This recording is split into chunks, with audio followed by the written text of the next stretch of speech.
Welcome, everybody. Today we are doing our first conversation on race and how to discuss race with young children. And we brought in an expert to discuss this because I'll admit I am not an expert, even though I'm learning every day. Today's expert is Janet Damon. She is an educator with over 20 years of experience, a librarian, and is currently the library services specialist with Denver Public Schools. I was fortunate enough to see her speak online out at Arapahoe Libraries this past year, and I thought that she would be a great speaker for our community. She also blogs online on the Mixed Mama blog. So I'm going to turn this over to Janet. Thank you so much. I'm just excited to join you this afternoon, and I'm going to share my screen quickly. And today, we're going to be talking. And so I just have some gratitude to be able to join you today and to be able to share this information, and so that we can really begin to dig in and support our children as we talk about race with children. I have been in education for more than 22 years, both as a history teacher, a librarian, and a literacy interventionist. My work now centers around literacy activism and working in my community to support and engage families across the city in reading for joy, reading for knowledge, and reading for as a community bridging process.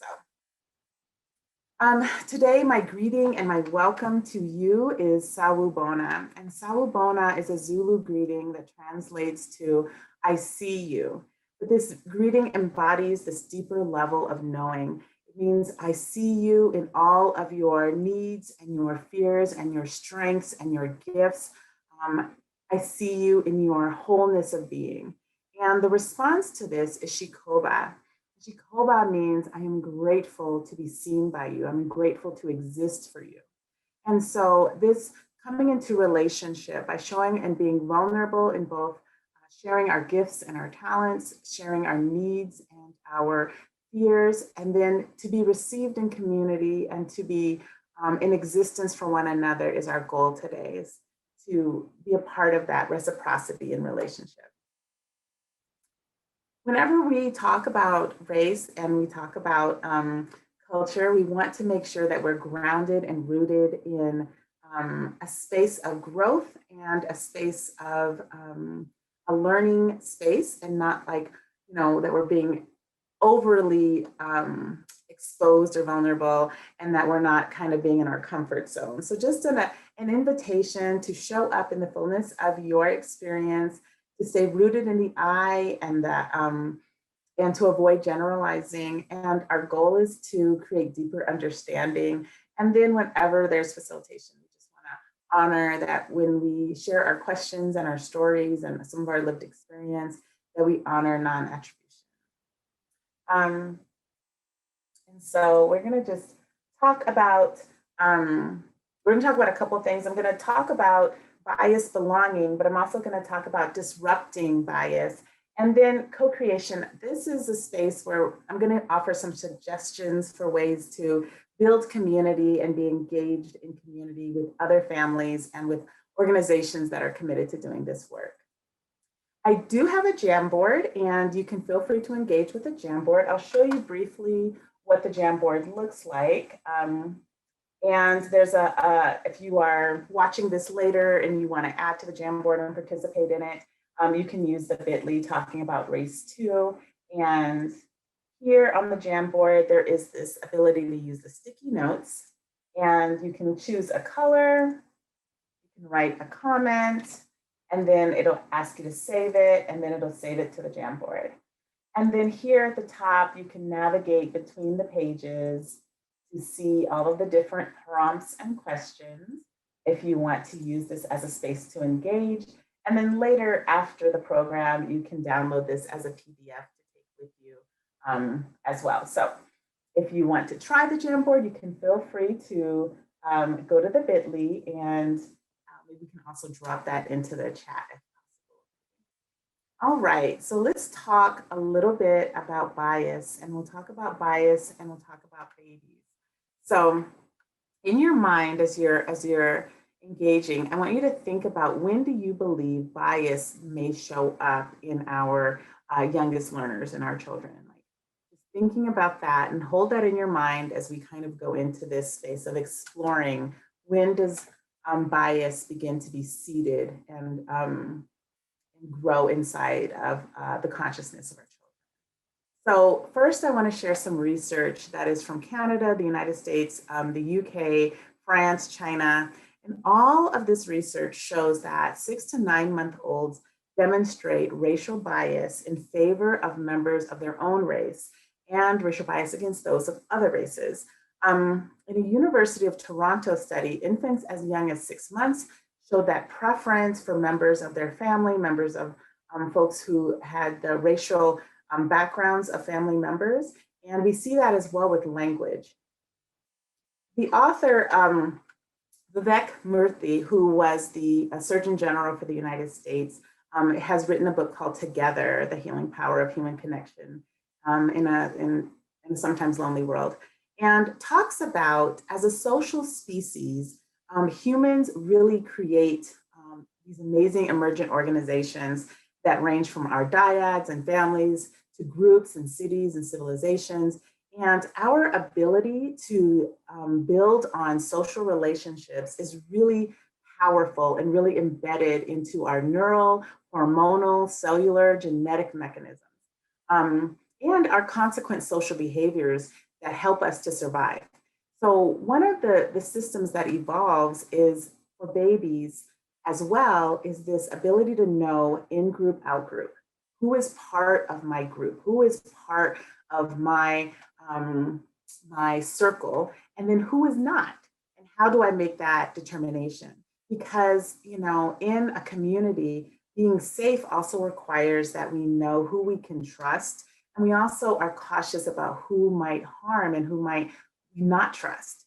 And so we're going to look a little bit about and see this kind of in action. So I'm going to share a scene from this this video documentary that was on 60 Minutes, and it's called Born Good, Babies Unlock the Origins of Morality. So I'm going to just share a clip. I'll do this at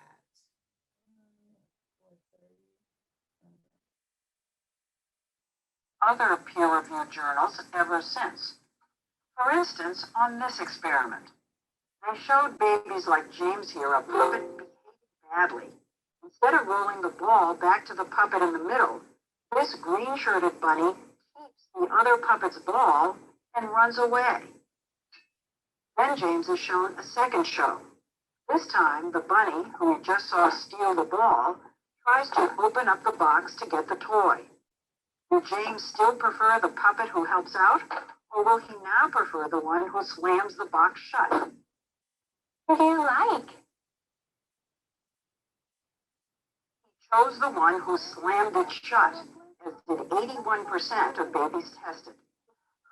The study's conclusion, babies seem to view the ball thief as deserving punishment. So in the first clip, and we didn't see that one, but there was the bunny who needed help and the other puppet would not help. And so when the second scenario, that bunny that was being kind of mean in the first clip was being kind of treated poorly, and the baby wanted to see that. But the clip I also want you to see is one that shows how the baby responds when they have commonalities with one puppet and not with the other. Would you like it, Flora?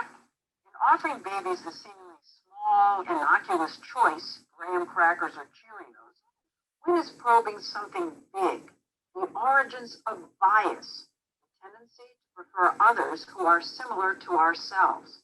Adults will like others who share even really absolutely trivial similarities with them. So will Nate, who chose Cheerios over graham crackers, prefer this orange cat who also likes Cheerios over this gray cat who likes graham crackers instead. Which one do you like? Apparently so. None of these guys? But if babies have positive feelings for the similar puppet, they actually have negative feelings for the one who's different. To find out, Wynne showed babies the gray cat, the one who liked the opposite food, struggling to open up the box to get a toy. Will Gregory want to see the graham cracker eater treated well? Or does he want him treated badly? Which one do you like? That one, okay. Gregory seemed to want the different puppet treated badly. So he went with his bias in a way. And so did Nate. That one? And 87% of the other babies tested. From this, Wynne concludes that infants prefer those who harm others who are unlike them. And so one of the things we see in this study, and this study has been replicated in a number of countries and a number of scenarios, is that children attribute, and some research that also shows this in kindergarten, children in preschool and kindergarten already attribute positive traits to their own groups, their in groups, over out groups, whether the group is based on race, gender, even random assignment, t-shirts. In other words, children learn to think their own groups are nicer, smarter, and friendlier than others. And we can see that in some cases, this is reinforced by some of the ways that we organize ourselves and some of the ways that we use media, and we think about children and the images that they are seeing from a very early age. And so Paul Bloom, who is the author of Just Babies, The Origins of Good and Evil, is a professor of psychology at Yale, and says, before babies can speak or walk, they judge our actions. They are almost like social scientists, watching the actions of their caregivers, watching the actions of folks around them, and making judgments. And so whereas bias begins in a biological sense as a seed of, who do I trust, who do I not trust, it is reinforced by our social environments. And so Dr. Conley, who's the professor of moral development and developmental neuroscience, says, these findings point to the possibility that racial bias can arise out of our lack of exposure to other race individuals in infancy. And if we can pinpoint the starting point of racial bias, maybe that we have done here, we can prevent these things from happening. And I think this is really important conversation because the United States is becoming more diverse ethnically, culturally, linguistically, and socially. And by the middle of 2020, children of color will account for the majority of the nation's 74 million children. And so we want to ensure that our children are equipped to build healthy, supportive, beneficial relationships with people from many different backgrounds, because that is the future that they will be experiencing. The other important reason that we want to do this is because implicit bias and in-group, out-group dynamics can impact both the hearts and minds of children. In some groundbreaking work of research around relational neurophysiology, or brain science that looks at social exclusion, there is this amazingly effective way the brain processes pain. The brain does not process social pain through a totally different system. The brain actually processes social pain through the same systems it processes physical pain. So when kids say, and they've been harmed or othered or excluded or bullied, and they have a physical reaction, they say, my stomach hurts, I don't feel well, that there's this social pain overlap theory that confirms that, social exclusion and physical injury and illness share the same brain pathways that register distress. And so when we look at the weathering of the bodies of people of color who are excluded and who are marginalized, it has an impact on their health and overall wellness. And so it's important to think about, how are we ensuring that we are not causing daily damage in our actions, and that our children are equipped to instead provide micro affirmations and to create belonging. And so I think about, this quote that beloved community is formed not by the eradication of difference, but by its affirmation. And each of us claiming the identities and cultural legacies that shape who we are and how we live in the world. And so what does it look like to disrupt bias? And so to have this conversation, I want to remind folks that, bias shows up differently at different ages, right? So for our 0 to 1 year olds, babies look at birth, they look equally at all faces, but by 3 months, they look more at the faces that match their caregivers.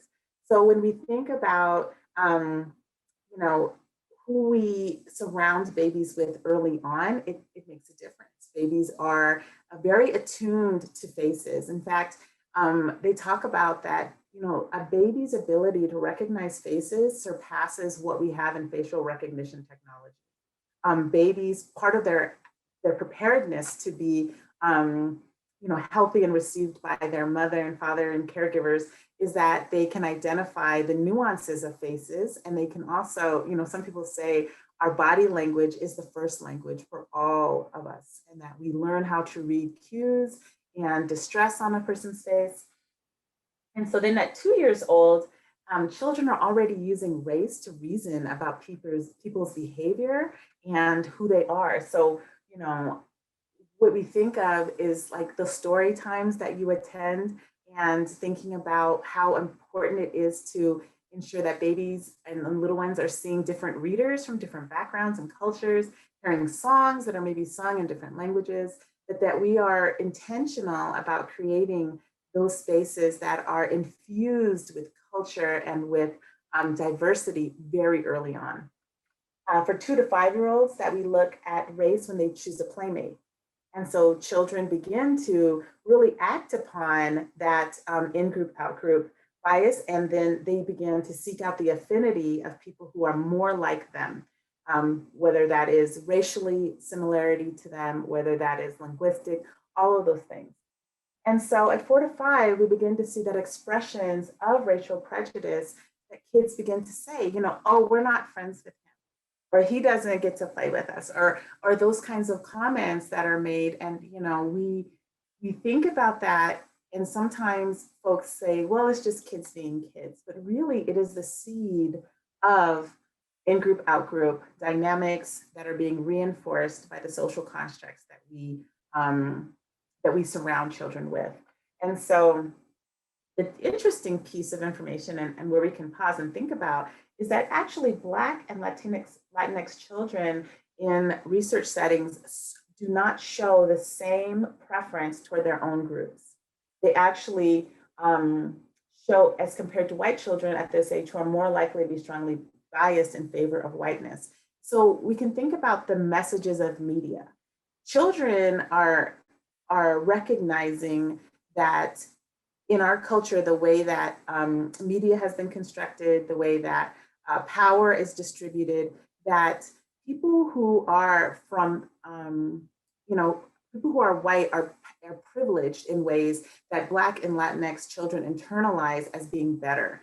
And so there is not a bias in favor of their own identity groups. There is a bias that also, you know, equals out to being in favor of the groups that are privileged. And so at 5, kindergarten, they show the same racial attitudes kind of held by the adults in their culture. They've learned to associate groups with higher status than others. And so this is playing out, and what we see is this playing out by 7, like by, you know, if we are intentional in between for 5 to 7 years old to support and have opportunities and create spaces where they can build interracial you know, community, where they can make friendships and build authentic relationships with people from diverse backgrounds, we can disrupt some of those patterns, and we can introduce new ways of being that are rooted in belonging and rooted in affinity, and help children to see that. And that can happen, and some of this research shows, in as little as a week. And so we'll talk a little bit about ways that you can support and nurture this kind of affinity for children. I'm going to pause there and just check in onto the Jamboard to see if we have a couple folks who have joined the Jamboard. If you would like to drop in any comments or any reflections, especially just thinking about some of the things that are challenges that come up for you as you talk about race and identity on slide 3, and then you can also just share some of the ways that your family is exploring race, culture, and identity even now, and ways that you might use stories or social interactions to help create more spaces of belonging for your children. And feel free in the chat to drop any questions that are arising for you. Especially, we covered a lot in that segment, just looking at the in-group, out-group dynamics, and then looking at that kind of racial development from birth to 7. So feel free to drop any questions. We'll use this space to kind of co-create, a future that and practices that help us to really create that belonging. And then Janet, I dropped the link to the Jamboard in the chat also in case anybody didn't grab it earlier. Okay, thank you. Thank you so much. All right. So when we think about anti-bias education, when we think about what, I love to think about this in terms of an ecosystem. So an ecosystem, it has, we are introducing things that are going to make the space for the healthiest identity to blossom and flourish for our children. And that identity to be rooted in their family, their culture, and community. Every child needs to have a healthy self-concept. And parents are a critical part of transmitting that, that space of developing that healthy concept, telling your children about your family's history, your elders, your grandparents' stories. What are the defining moments of your family? And that gives them that strong rooted self-concept in that they belong to this lineage, this family that cares about, what you care about, transmitting that. The other piece, though, is that ensuring that children can develop rich and nourishing relationships across all dimensions of humanity. And that part is really rooting them in knowing that instead of that we're othering, bridging looks like letting children know everyone wants to be safe, no matter their background, no matter their identity, no matter their gender identity. All of us want to be safe. All of us want to belong. And all of us want to have the opportunity to pursue our dreams and our hopes in a society that supports us, right? So that children begin to see the bridging between culture, identity, background, heritage, socioeconomic status, all of those things, rather than looking at anything that is different as othering, as someone they shouldn't trust, as someone they shouldn't build relationships with. The other piece we really want to think about is how are we communicating and sharing examples of what is justice? And so every story has like an opportunity to uplift justice. And we'll talk a little bit about some books and ways to do that, but to even introduce the term to children, and children have a rudimentary sense of justice. So they can identify when someone is helping or harming another person. They can see when someone is emotionally hurt. So highlighting ways for children to identify, was it right? Was it, did it bring us closer together? Was this something that pulled people apart? Is this an example of bridging, or is this an example of breaking? And when we talk about breaking, we talk about breaking that relationship, that and so those conversations can happen even in elementary school, so that kids can begin to use and think about those terms and how they can be in service of that. So being in service of building relationships and connection. And then activism. How do you use your voice in the world? So, and making sure that children know they have a voice and that children can make a big difference, and that there's opportunities for that. And so it's, I think, just in thinking about all the years as an elementary educator and how many times I have seen children just be advocates and just be the strongest ally that you can imagine for another kid, is that this is the flow, this is the ecosystem of helping children to be really equipped to stand up in the world on their beliefs and their values, and that's so important. And so we're going to transition here into some books and to some ideas of ways that reading can be a part of reading for justice, that diverse stories help them to discover shared values. And again, that focus on what do we share? what brings us together. And when we think about in-group, out-group dynamics, those are really, those are powerful drivers that are, again, it is a bias, it is a heuristic that our brain uses to optimize survival in the world, but we can use this as a way to build more connection. So helping students to look for the commonalities before they look for the differences. And so using stories to highlight examples of justice and inequality to say, where did people make good decisions? Where could they have made better decisions? Where could we be better as a community? Using stories to develop critical thinking. And so this, we talk about dialogic reading, and that's when we're reading a story and this is such a beautiful practice I think a lot of parents do, but they pause and they make a connection.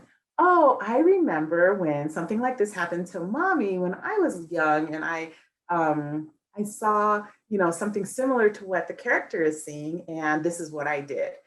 So having examples where you bring in your personal story and kids can really visualize that they can use their voice, they can use their agency, and that it's part of something that their family does.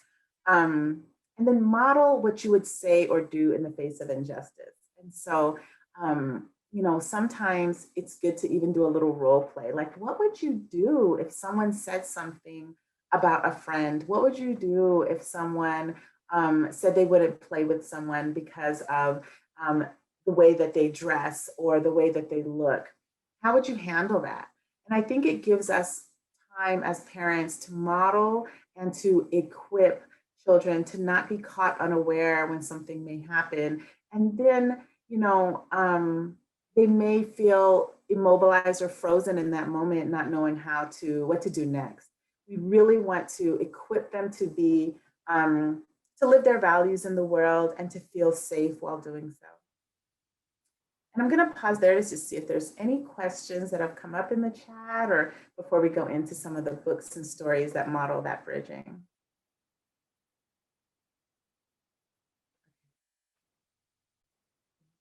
I see there's some, thank you. And then just to root us, I think it's so important to stay rooted in our hopes and dreams and what we want for the future. And I want them to be better than the current generation and to give them the tools to learn and grow. Thank you so much. That is so important. And then that we purposely look for books featuring diverse characters, look for non-white authors and illustrators. That's powerful. And then what is some challenges? Time and fear of doing it wrong. This comes up in most sessions that we have around this is, when is the right time? And if I do it wrong, am I going to, cause my child to be so ill-equipped in the world that they're not gonna, and I just wanna, I think we need to sometimes give ourselves permission to just be messy about it. And that's okay, because that's where we all have a starting point.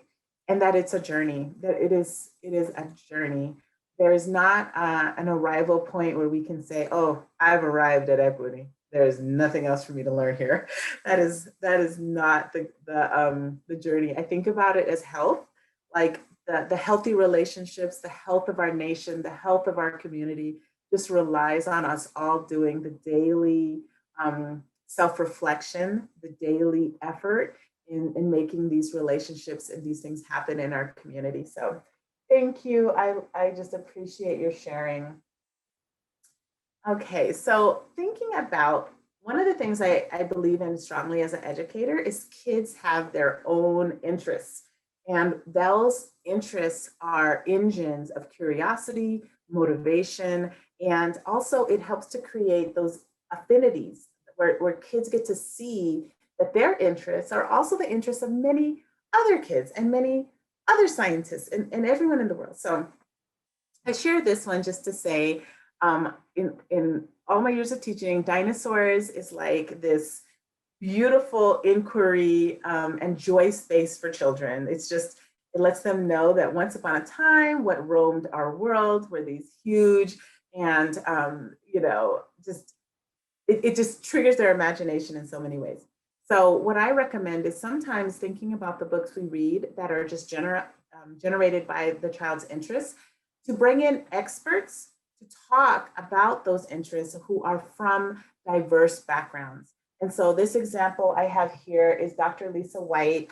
What I love about, so there's a video that you can find, just, this one's from YouTube, but when she talks about growing up, she talks about learning about dinosaurs and how she fell in love with them as a kid. And what a great opportunity for a child to see that this expert got their start by having an interest similar to theirs when they were a child. So again, sometimes using nonfiction and using the interest they have and finding experts from diverse backgrounds. What's powerful about that, and so one of the things we do here in Denver is I co-lead a nature group. And so the nature group is really diverse, and we go and have excursions together. We, even during the midst of everything happening, we did masks and socially distanced, but we continue to do hikes, do experiences. And so I also recommend that you find diverse groups that are aligned to your child's interests, that allow them to be in spaces where they can see that their hobbies, their interests are shared by many children from different backgrounds. And it gives them an opportunity to build some authentic relationships of their own. And that is a powerful, as we know from the research, we can disrupt bias from developing by doing so. I think about too, sometimes, I think about using animals sometimes to talk about the ways that stereotypes develop. So for example, I talk about sharks, and sharks have a lot, what do people think about sharks? Like, let's go through all the things that people believe about sharks. And so telling children, sometimes that can be the same thing with stereotypes. Sometimes we have a belief about something that we get from movies and we get from things that we have seen on television. And that can be harmful to a species, that can be harmful to people. And then Dr. Eugenie Clark, who, she was biracial, her mother was Asian. And so, letting children also see that, again, that diversity of experts who you can put in front of them, and then to see pictures and hear her talk about her story and some of the challenges she faced, both being a woman who wanted to be, study sharks, and then also using animals and stuff sometimes to also open up the way to bridge the vocabulary around bias and around some of the ways that it can be hurtful overall. I also share that sometimes too, I think about, we do a lot of work. I partner with a football team here in Denver, and we do a literacy camp with them. And so I love to talk about how, one, I think this is a great group that comes together around a shared interest, but then also, helping students to see that gender bias is also something that we can disrupt, that, there are things that bring both girls and boys together who want to take the lead in whether it's football and athletics, and that literacy can be a part of all those beautiful spaces, and to see this as a way to build community around the books and interests that we have. And then I'll also just share that one of the things that we also do is thinking about whose voices are centered. And so I encourage parents to be advocates. So be advocates for how do we bring in more storytellers who represent different backgrounds and different communities. We have a program called the Black Dad Storytime, where 14 fathers, we co-create with them a space where they talk about the books that are important to them. So in the first case, Brian McKinney is one of our readers, and he is a financial advisor, but also he has daughters and he does their hair. And so his book of choice was Hair Love. And he talked to the children about how challenging it is sometimes to, want them to really be happy with the outcome, but not necessarily have all the skills. And when he did this read aloud, what was really sweet is that we have a whole diverse group of children who come on the Zoom call for this. And he paused to say, what do you love about your hair? And to hear all of the children unmute and just affirm their hair, the diversity of hair, to celebrate it. And then for them to speak to each other like, oh, I love your hair. I love your braids. I love that style. I love that hair color. And so that is, again, that building a space. Even though we're virtual, he was able to build that kind of space even in the virtual setting by just asking these questions. The next dad, Wayne Watts, he not only is a virtual apprenticeship coordinator, but he also is a musician. And so, he shared, and he's a new father. So his little one, she's only 6 months old. And so, the story that he chose talked about just the relationship and that he sees blossoming, between his wife and their baby, and just to show that vulnerability as a dad to say, I just love to see them together. And I just have so many hopes and dreams for my child. Again, for children and parents, honestly, for parents to be in that space. Last summer was our first summer initiating this, and there was so much happening last summer that parents talked about how that space created hope. It just felt like this generation was going to be so much different because there was so much hope there. And I'll say, Ez is our one of our other dads, and I have 2 books for him because one of them, he loves to cook. So he is a post-secondary coordinator for college and career, but he also loves to cook. And one time on a call, he was cooking for the kids and showing them how he makes this soup. And he was making the soup for his grandmother, which connects to Thank You, Omu, who, the grandmother in the story invites everyone to her. Like, people come to her home and they smell her delicious soup and she shares with everyone. So we think about, what is community? It is about sharing. It is about being open to one another. And so it was wonderful to see Ez cooking and for his grandmother. And then the other piece is Growing Table, talking about farming and growing a garden. And so the men talked about how they've been growing gardens in their backyard, like most of us have had time to do a little bit of that cultivation of our backyards. And so this helps to disrupt for children multiple kinds of biases. One about maybe who are men and what do they do, right? But also about, Black men and who they are and what are the interests and what are the things that they're passionate about. And so that story time, we're going, like I said, into season 2, and one of our first events will be Letters to My Mother. And so all of the men are going to do letter writing to their moms and encourage the children to do the same. And so, I'm going to share this quote from Audre Lorde. It's not our differences that divide us, but our inability to recognize, accept, and celebrate those differences. And there is so much power in right now recognizing that we all come with differences, and yet we all want the same things. And our hopes and dreams, if we can focus on what it looks like to respect those differences, to honor them, and also to celebrate the things that bring us all together. And so I just want to invite you to have, if you have any questions, I'm going to go back and look at the Jamboard to see what other thoughts might be resonating if you've shared them there, but to talk about different books or practices that you're using in your family to help to create that bridging and that that beloved community that Dr. King talks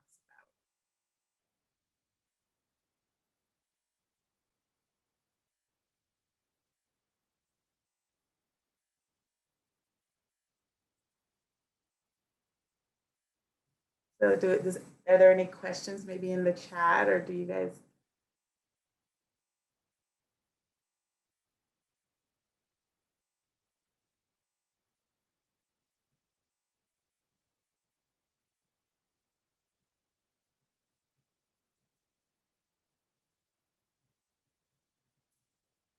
If not, I will kind of just share a couple of books that kind of help with creating belonging, if you would like to see a couple of those.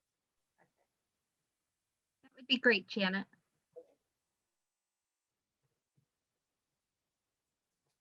One of the books that I talk a lot, it's one of my actually favorite go-to. I'll just show you the cover and show you a little bit of some of this book that is beautiful and it is powerful, and it's called Ladder to the Moon. And it's about a little girl whose mother wishes that the little girl had known her grandmother who has passed away. And so I'll just share with you a photo. It's so beautiful, this beautiful image. So in her dreams, this one night, her grandmother comes down on her ladder from the moon. And in this adventure, in this story, she takes her up to the moon where they can see the whole world and all of the people who are experiencing different kinds of needs. So one is one part of the, when they look down on the world, one part of the world is having a flood. So the grandmother takes her and they go down to where the flood is happening, and they lift up the children and they carry them back to the moon. And in another place, there is, some social unrest. But the theme of the story is that all over the world, there are children with needs and things that are happening. And this beautiful grandmother is collecting and holding and caring for everyone who needs care.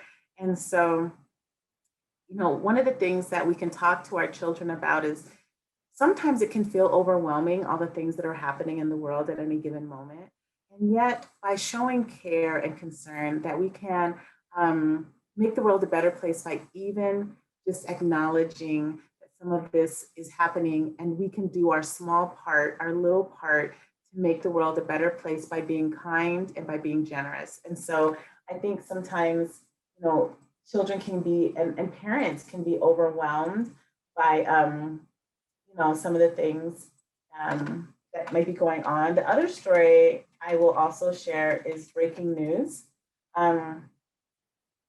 This is a book that I recommend for sometimes when parents feel like there is a lot happening, and every day when you turn on the evening news, a kid may feel overwhelmed, or you might feel overwhelmed. This is a great story to kind of process with. And so in this story, the child you don't know what has happened, but they're at the dinner table and the family's really happy. And then all of a sudden the news comes on, and then the mother and father are just sad. And then, she gets on the school bus the next day and the children are sad. And then in her class, there's a sadness. And she comes home and she decides that what she wants to do is begin to grow flowers in a garden. And so she does her little act of kindness, and then her act of kindness sparks other acts of kindness. And then soon this community is all engaged in these beautiful acts of kindness for one another. So it is a reminder again that our actions and our advocacy and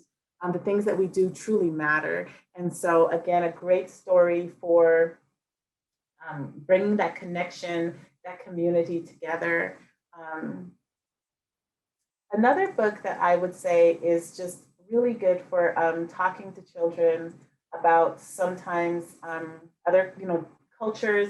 I think about especially the more that we can create bridges for our children for indigenous cultures, and to recognize communities that they might not always be in contact with in their community, is again to do that bridging and to say, what does it mean to be kind? What does it mean to act on those things and create spaces of safety for one another? And so I highly recommend to think really intentionally about identity. And another book that I will also say is making sure that children are able to process and to support and affirm identity, and that includes our gender expansive community. And so when Aiden became a brother is a beautiful story. And it just helps the children to understand, family, that every family wants to be able to be safe and to be able to thrive and love one another. And so these are stories that again create that belonging, that sense of belonging for families and for students. And so these are some, I just think Watch Me is another book like this, which is a new book. And it talks about, the journey of being an immigrant and coming to another country. And what's beautiful about this is it just helps it just helps for our students and our families to, and our children to realize, you know, sometimes everyone may have a little bit of a different journey, but, you know, what is important is once people have found a space that they are safe and that they are able to achieve the educational aspirations that they want, and be a member, a vibrant member of community, and to be able to provide that through the story. You know, what people forget sometimes is that story is one of the original ways to which knowledge was transferred in human societies. And so when a child is listening to a story, and just in 6 minutes, a couple of things are happening. You know, one, there was some research done at the University of Sussex around the stress hormone in the body, and what happens during reading is that the cortisol actually reduces in our body. So when we sit down to read a 6-minute story, we are taking and reducing the stress of our child and the stress as well for ourselves. The second piece is that when you're snuggled next to your child and you both are reading together or making eye contact, you know, your child is releasing oxytocin, and that is that feel-good neurotransmitter that helps them to feel joy. And so they're connecting the story with the joy they're feeling, with the message being conveyed in the story. And then in this book called Wired to Connect, they talk about neural synchrony that happens when we're reading a book. So when we're sharing a story or listening to a story together, that our actual, we begin to construct a neural like mirror to one another, where we're both engaged in that space, in that imagining together. And that helps us to retain these lessons. And so storytelling is really one of the most powerful ways for children to take a lesson and internalize it, especially when it's shared with love and with an affirming message. And that's a good feeling. That's a feeling that parents need as well as children to be able to really have the resilience in the face of some challenges that are just presenting right now, that, you know, that bedtime story is not something to be skipped, you know, or if you can't, if everyone's tired at the end of the day, even to do an afternoon story, and then before you go and play or go to parks, and the storytelling, even, you know, it doesn't always have to be through the print, you know, our oral stories matter as well. So stories of how you have faced challenges and overcome them.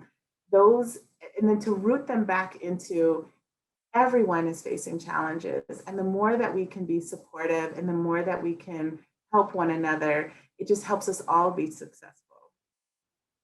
So those are just some books that I would say are really good as well.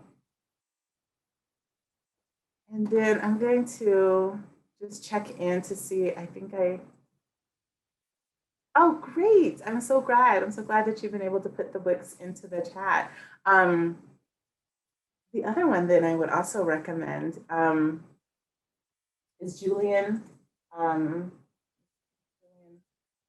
Mermaid.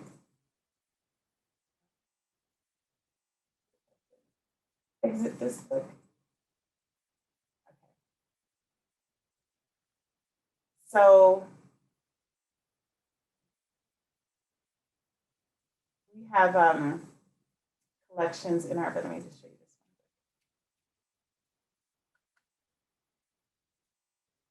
one. Julian is a Mermaid is another wonderful story just about grandmothers and grandsons. And I think that, you know, right now the intergenerational connections are really important because, you know, to understand where we are now, we kind of have to unpack a little bit of where we've come from. And so Julian as a Mermaid is about a little boy who's with his grandma, and they see some mermaids who are on this bus going to a festival, and Julian's like, that's gonna be me. And so next thing you know, it's playtime, it's dress up, and then you get to see the grandmother's response. And so beautiful story. There's so many just amazing stories right now.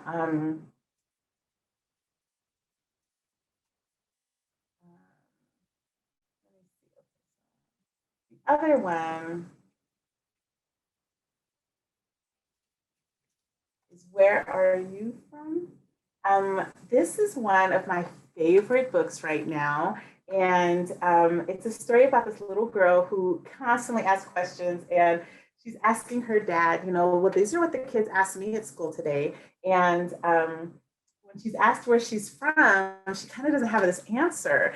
And so on their walk home, her papa tells her all of the beautiful places that she's from, both in the heart and in the spirit and in place. And so just a beautiful story. And I guess, now that I'm like on this role, I just have to say I do tend to have this beautiful love of stories about grandpas and grandmas and children, because I think that it's so connected. But this is one that I don't think is in too many print collections, but it's called When I Was Little.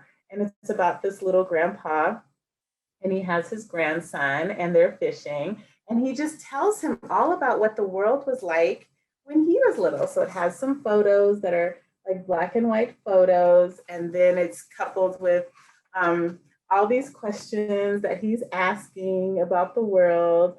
And I think until we embed a little bit of that, like that things are very different now that they were 20, 30, 40, 50 years ago. And so to sometimes also acknowledge that this journey is we have to, every generation has to do the work of doing better and better, so that the world gets better and better. And that's work. That's not, doesn't kind of happen on its own. We have to strive for that, and we have to be intentional. And so that's another recommendation. Actually, there's one last one.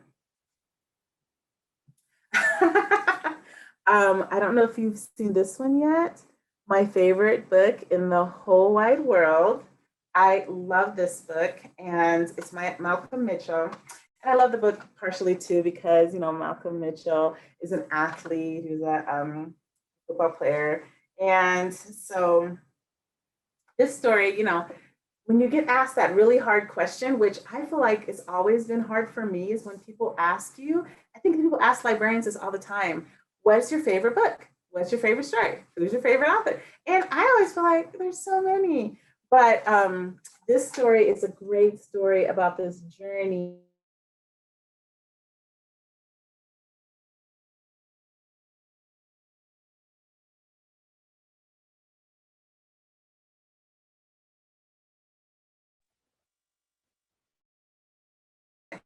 Really, really fun book.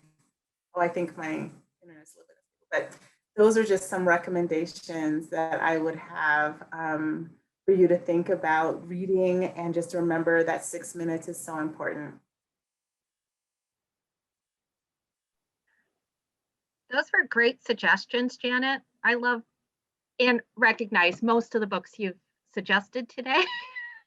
Some of them are even some of my favorites to pull out, but I also agree. I love story time with kids.